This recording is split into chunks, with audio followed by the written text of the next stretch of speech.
Hi again, everybody. Miss Tiffany here to walk you through another art skills lesson that we typically do in our classroom. And this art skills lesson has to do with color mixing. So kids love to mix paint, finger paint, acrylic paint, tempera paint, whatever paint. They love mixing it, which is a lot of fun. And it's great in exploratory art for them to just naturally see what's going on. But this way of introducing color mixing is a little bit more structured, and it actually helps teach them more about color theory and what actually happens to create new colors. So if you're doing this at home, I really encourage you to use acrylic paint. The colors tend to be more accurate when children paint with it afterwards. Those kind of paintings tend to flake less, and it's just a better medium to use when you're doing color mixing at home. Try to also, if you do get these tubes, have the colors be as close to a true yellow, blue, and red as you can. Try to avoid navy blue, maroons, really mustardy yellows. So this one is called yellow, this one's bright blue, and this is bright red. Again, these are the ones that you can just get from Walmart for 50 cents. So an easy purchase. And the other materials I've gathered, again, if you're doing acrylic paint at home with your kids, try to get as much prepared before they're with you as possible. Lay out the newspaper, get everything you need so that it's a little less setup when they're there and they're ready to go.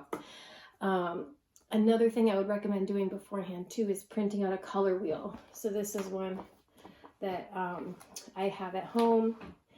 And I also encourage you, when you're talking to your kids about the colors, use words, even if you're not an artist, which I am not, using words like primary colors, secondary colors, which is the orange, the green, and the purple, and then even tertiary colors, which is when you mix red and orange together. Just using that language, again, exposes them to a different type of art learning.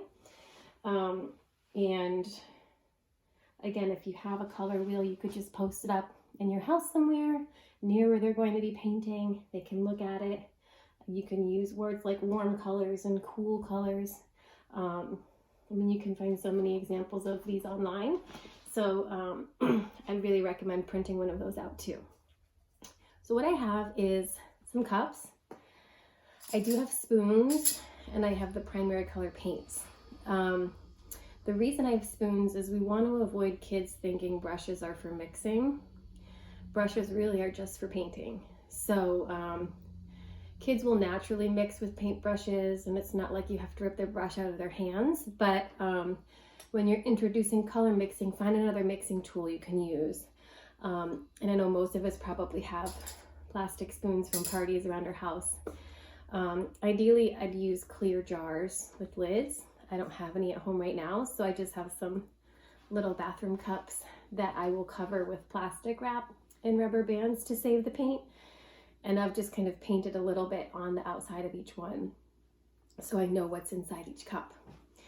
So when you're doing this with your kids, I mentioned this during my monochrome video, but you want to make sure the lighter color is the one that you have more of when you mix, and then you can add more of the darker color to get the color you want. So I'm going to start with some yellow, and what you can have your kids do is they can scoop themselves into the bigger cup, and because you're saving this paint, it's not just going to be dumped at the end. Feel free to use a lot if you need to, because again, you're going to be saving it, and they can use it whenever they're painting. So we have some yellow, and make sure they put the yellow spoon back in the yellow. And then we're going to do some red. And we're just going to do a little to start and mix. Kids love to do this and see what happens. I mix paints pretty much twice a week in my classroom, and the kids, it's something in the morning we love to do together. We talk about what they think is going to happen, if we need more yellow, if we need more red to make it darker. And then once you get kind of a good color in there, I'm not going to put this back in the red because now it's, we say in my classroom, it's all muddled and mixed. So we're going to put this aside. But I'm going to get a new spoon, and you can dip it in, and I'm going to make my orange mark here. So now we have a nice kind of a bright orange. We can keep that spoon there. So that's our orange. We'll get a new spoon for our red. Let's get our next cup going. And again, we're going to start with yellow because it's the weaker, lighter color. And we're going to get some yellow, spoon it in there. And this time, we'll do some blue. And just a little bit of blue to start. If you want it to be a darker green, you can add more blue. But we're just trying to get as close to a middle green as possible. So I'm gonna mix and mix and mix. Mouse Paint is a great book if you have it or you want to look it up, where they're mixing all their primary colors together.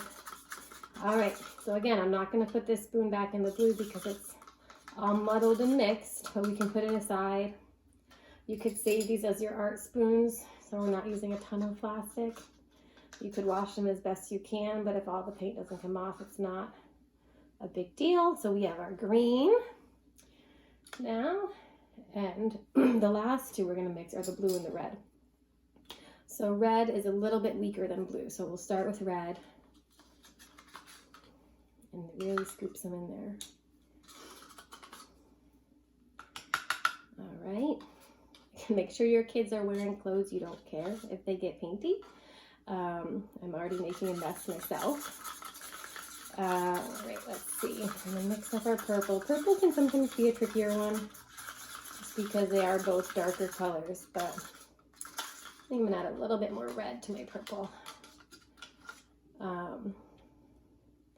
And then once you get the secondary colors mixed, you could continue experimenting with this with your kids if their attention span is kind of all done with it. Just save the cups and try it again another day. If you have black and white, you could experiment. It's kind of like a darkish purple. You could experiment with making lighter shades of the same color, or again, trying to mix purple and red to make one of the tertiary colors as well. I've linked a couple good artists, famous artists that are great examples of color that your kids could look at if they're painting now with all their color wheel of paint.